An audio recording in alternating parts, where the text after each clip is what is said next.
All right, this is Ozzy Man Reviews final Johnny Depp video. Well, I don't know if it's going to be his final video, but it's the last one in this series of videos that he has made about the trial. The last one was part 6. At the end of that, he said that he had COVID, so it'd be a little bit before he had another one.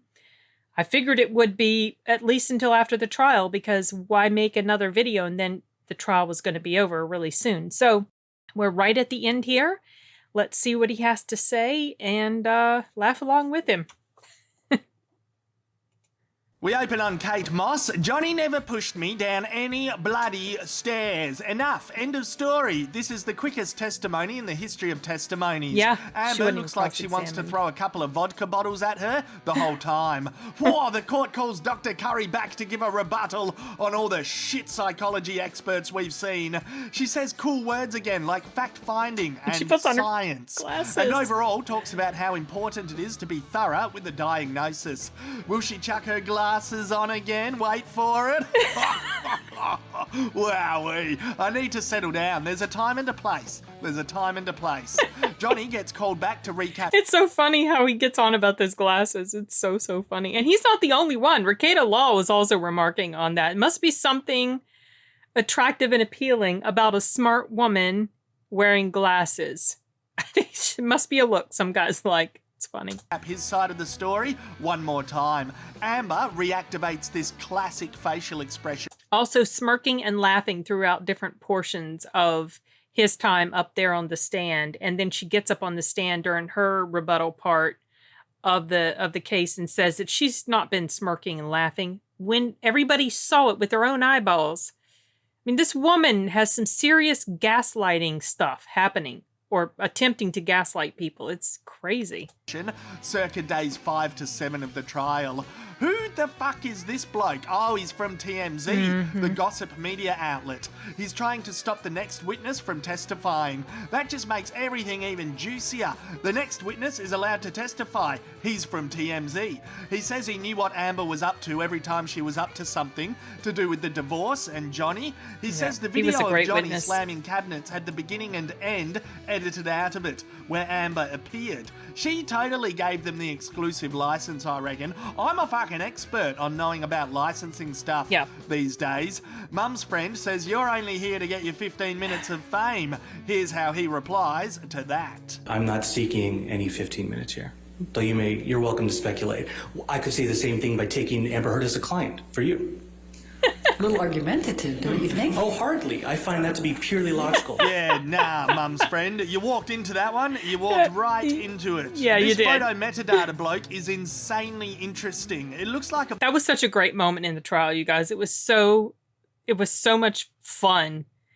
And it was such a quick comeback from him. And he was on, he had an interview with DUI Guy last night. I listened to part of it. I think almost all of it. And he was talking about how nervous he was. And you would never know it. I think he did really well. A bunch of Amber's injury photos were ran through a photo editing application. He actually completely hammers Amber's team for entering screenshots of photos into evidence. That's kind of dodgy, I reckon. We actually ran EXIF data on some of your own examples that you've entered into evidence. They are not photos from an iPhone. Those were edited on a PC. They're not photographs. They're screen grabs. Fuck yes for people with tech skills. Fuck yes. So get this, I used to work at the airport and I saw Amber and her mate get in a fight there one day.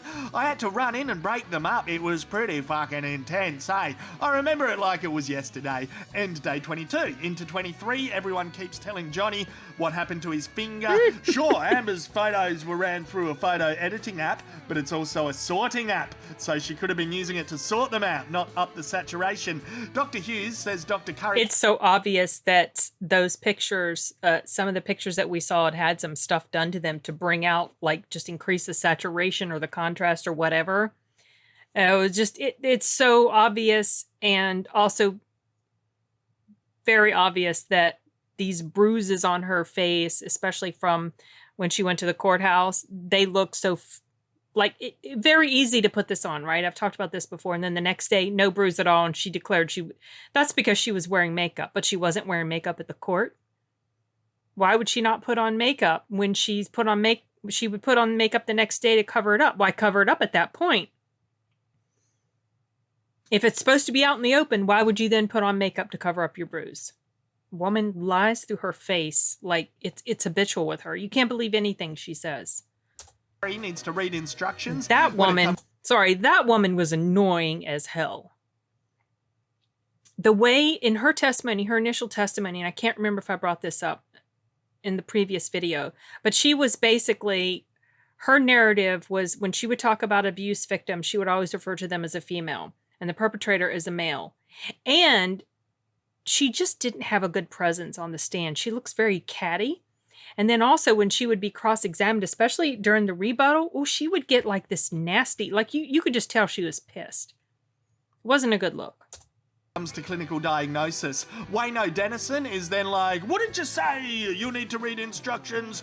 Half the forms you filled out relating to PTSD were blank. Amber gets to have another crack on the stand, and at this point, if you've watched every hour of every court day, all you do here is bullshit, bullshit, bullshit, no, bullshit, bullshit. Right. Bullshit, bullshit, bullshit, bullshit, bullshit. Right. Bullshit in the morning, bullshit in the evening, bullshit in the night, bullshit for breakfast, bullshit for dinner. But Ozzy, man, how can you sound so insensitive? Okay, so you've not watched every hour of every day, is what you're telling me. Anyway, Camille Vasquez sorts her out. No wuckers. Day 24, closing statements. Camille plays a mega compilation for the jury of Amber saying dodgy stuff on the phone. Ben Chew gives Johnny a man hug after doing his closing statement. Due to shit or no evidence, Rottenborn initiates a bunch of Rottenborn-style tactics to influence the jury, such as speculation and emotional blackmail. Mum's friend picks up the speculation and emotional blackmail baton and runs with it as well. Camille's looking at the jury like, are you buying for this? 3 days, which has helped with my COVID recovery time, thank fuck. My voice is just coming back today. Johnny pisses off to England to play a gig with Jeff Beck, and we're back! Tuesday, May 31. What's the verdict? What is it? No verdict yet. No verdict yet. Just a simple question from the jury that Mum's friend struggles to answer. I have one moment, Your Honor. Just want to... You know something cool about that judge that I found out a week or plus ago? That she used to be a Marine. And she was pretty, you know, like she would make some decisions in her rulings on the different objections and stuff that I didn't necessarily agree with based on the understanding I had of what was happening according to lawyers that I was listening to. But she did seem to be, as a whole, she seemed to be very level-headed and fair. And I feel like she made sure, extra sure she was being fair to the defense because, well, I guess she wants to make sure that on appeal, there's nothing within what happened in this trial that would be able to, you know, on appeal would be able to overturn stuff, which of course Amber's already indicated she's going to appeal. I don't know I don't know. I mean, you know, Lane comes out and talks about, well, the jury was confused because they didn't see all the, well, there was a lot of other evidence that they weren't able to listen to or see that was hugely detrimental to Amber. Things like with that gentleman's name, Jerry Judge, I believe, when he was on audio, and this was after Amber had destroyed Johnny's finger. And throughout the course of that conversation, that recording, you definitely get the gist that they're going to try to cover up and protect her. She knows she's done wrong. I've heard portions of that recording as well, but that couldn't be let in because Jerry Judge, I'm pretty sure that is his name, he's passed away. So there's really nothing else that Amber can show. I mean, I think many people that are familiar with this case, even from before the trial, have been exposed to pretty much everything that's out there. And there's nothing Amber has put out there that has strengthened any of her claims. It just isn't. So Elaine's just blowing smoke out her butt like she was for pretty much the entirety of the trial.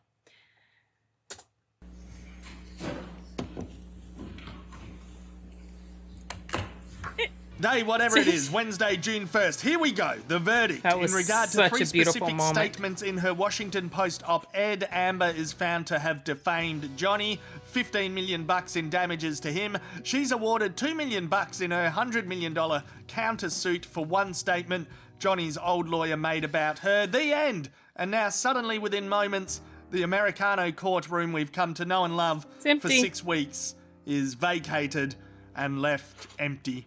Just bloody empty. Like that. I know. In a second, everyone's gone. Kinda Such weird, intensity, followed by such nothingness. Oh, wait, Judy is still there. What Aw, a work Judy. ethic. First in, last to leave. Judy's a Right. rock star. Yeah, fade out on violent There was a video of when the judge was. Did I mention this on another video? I know I've mentioned this to different people, but I don't think I've said it on a video where the judge acknowledged Judy at the end of the trial. The jurors were out. This was before the verdict came in, but she was thanking the attorneys and she was, whatever. And she said, Judy, you're a rock star. And people in the audience or the galley, I think it's the gallery, whatever, people that's sitting in the audience. Gallery or galley? I never get that straight. They were applauding.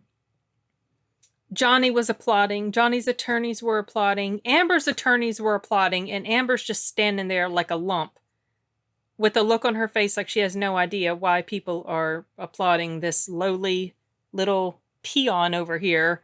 Yeah, it just right over her head. There has been a juror that came out. Apparently, they haven't revealed their face or anything. And I'm assuming it's a juror. I was listening to parts of this before I started watching this, and it was like an Ask Me Anything type of situation. Quite interesting. And he revealed something. I'm assuming it's a he because it was mostly men on the jury. He revealed something that had been speculated by different attorneys that I had been listening to, that, maybe one of the men on this jury had been in a toxic relationship like that. Like they'd been with a woman that was similar to Amber.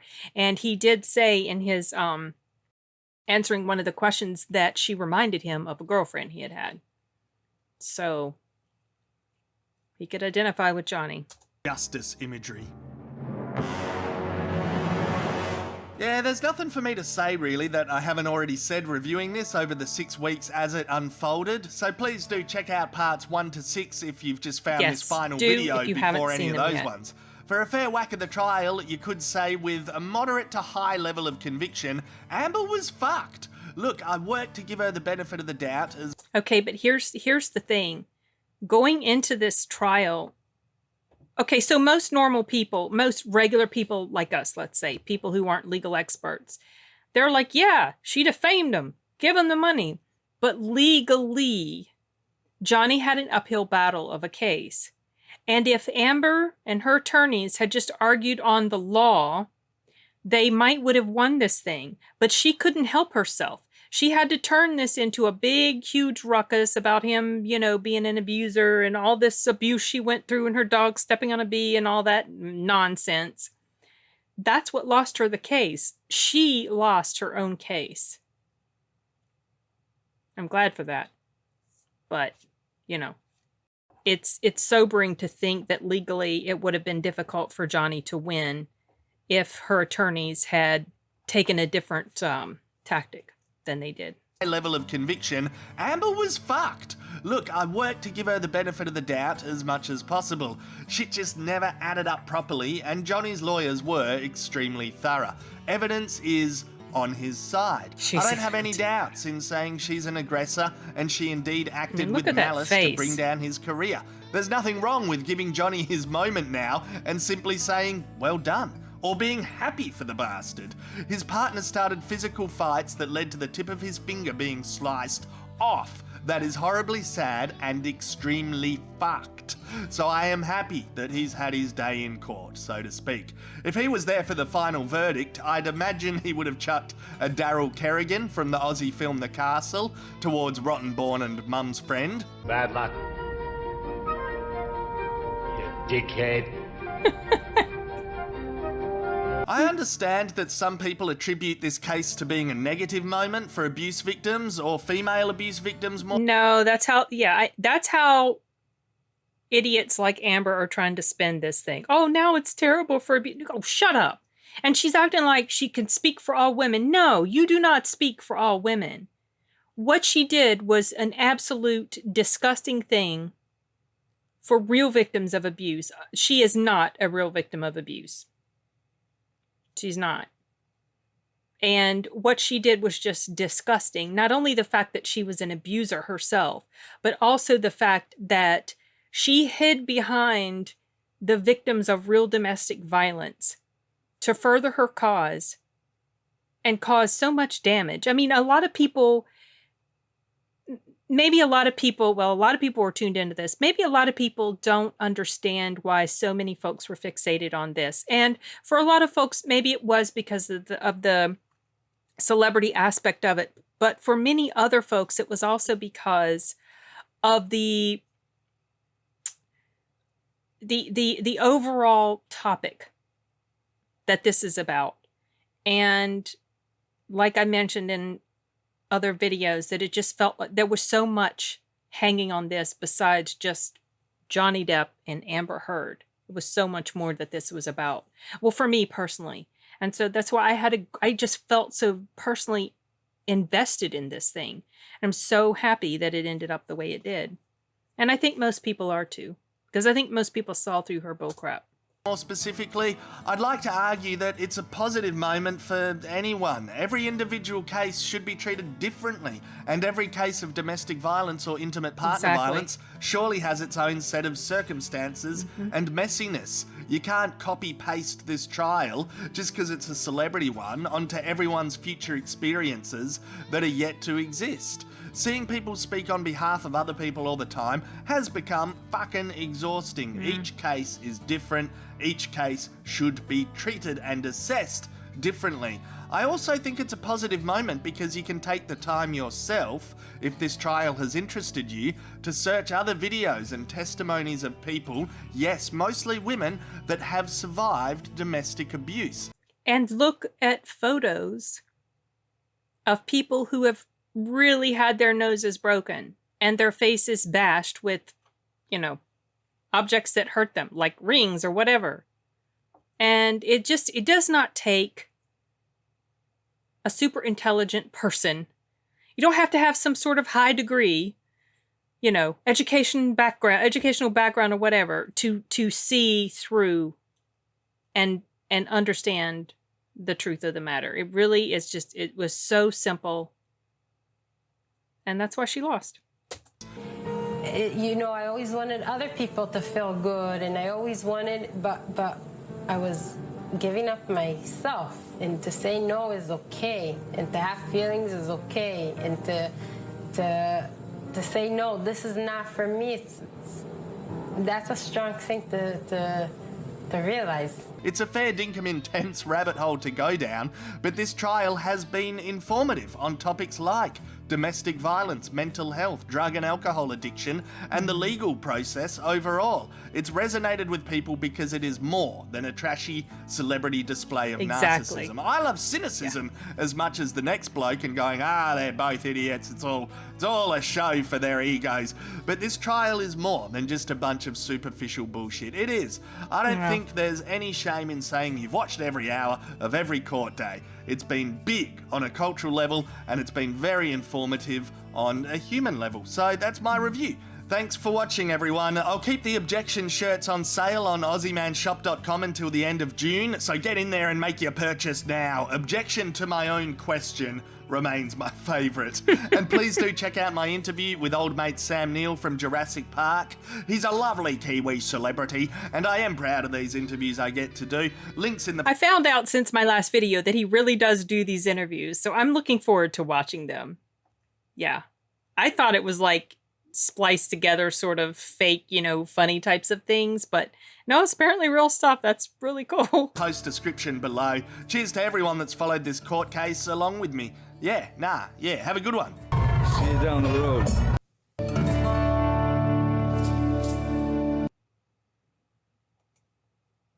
Yeah, well, I really appreciate those thoughts that he shared at the end. I felt like that was really well said, and I agree completely. I can't think really of anything more to add to that. And I have appreciated the heck out of these videos and his serious, humorous, but also serious take on this trial, and glad to hear his perspective and to see the evolution of his thoughts as they went along. You know, the first day he's like, oh, you know, I don't know. No. And then by the second day, he's like, yeah, Amber, you know, she's ruined pretty much. I'm not going to use his exact words, but, and then by, I think it was the third day, he was like, oh, well, he kind of sort of was waffling a little bit more. And then I think by the fourth day, maybe it was the fourth day, or maybe whatever, somewhere in the middle, he seemed to kind of be a little, you know, well, Johnny was doing da da da da, yeah. But then as it went on, he kind of, his thinking on this became more cemented. His opinions became more solid, and he got to this point and shared with us some pretty interesting and profound thoughts on it, and expressed it in such a great way. He's right. This is about more than just celebrity stuff. There was so much more going on here, and it really affected a lot of people. And I get the frustration that maybe some others might have had with it, you know, that they don't understand why people were so captivated by it, and maybe they kind of look down a little bit on the obsession that some folks have with it. But at the end of the day, it was something, elements that can affect everybody ran through this trial, and it was something that just kind of touched us on such a fundamental level, and just drew people in and shone a light on serious issues, which might not have really happened if it hadn't been for the fact that it was a celebrity type of thing. But I think in the end, that's a good thing. I think it's wonderful that we're now talking more about things like male victims of domestic violence. And I'm hoping, maybe it's just, you know, too optimistic of me, but I'm hoping that this will open doors to a better understanding of stuff like this, and that we will stop with this sexist nonsense of acting like only women are victims and only men are perpetrators, and just realize that there's not one gender that has a monopoly on badness toward the other, that both men and women can be toxic and nasty to each other and can cause irreparable harm and damage. And it's just incumbent upon us to try to work on ourselves individually and try to treat each other and our significant others with respect and love. You know, no relationship is perfect, but you don't ever want to regress into this type of thing that happened. And unfortunately, I don't think there's really anything that could have prevented this happening to Johnny Depp besides just him not hooking up with Amber Heard to begin with. I don't think anything that happened here in the broader picture was his fault. He just married a woman that is not a good person, and unfortunately he got caught up into some very ugly stuff. And I'm sure he's going to have to deal with stuff like this for few more years because she's going to appeal and all this stuff. But now hopefully he can move on with his life, try to reclaim his career, and in the end, that's a great thing. So, okay, well, I think I have to take off soon, so I'm going to wrap this up, and this will probably be the last Depp video, I imagine, unless, you know, just something comes up in passing in other videos. I'm going to get back to my other type of stuff. I did warn you guys ahead of time that it's going to be an influx of this, but that's drawn to a close now, and I'm going to wrap this up and see you guys in the next video. Hasta luego.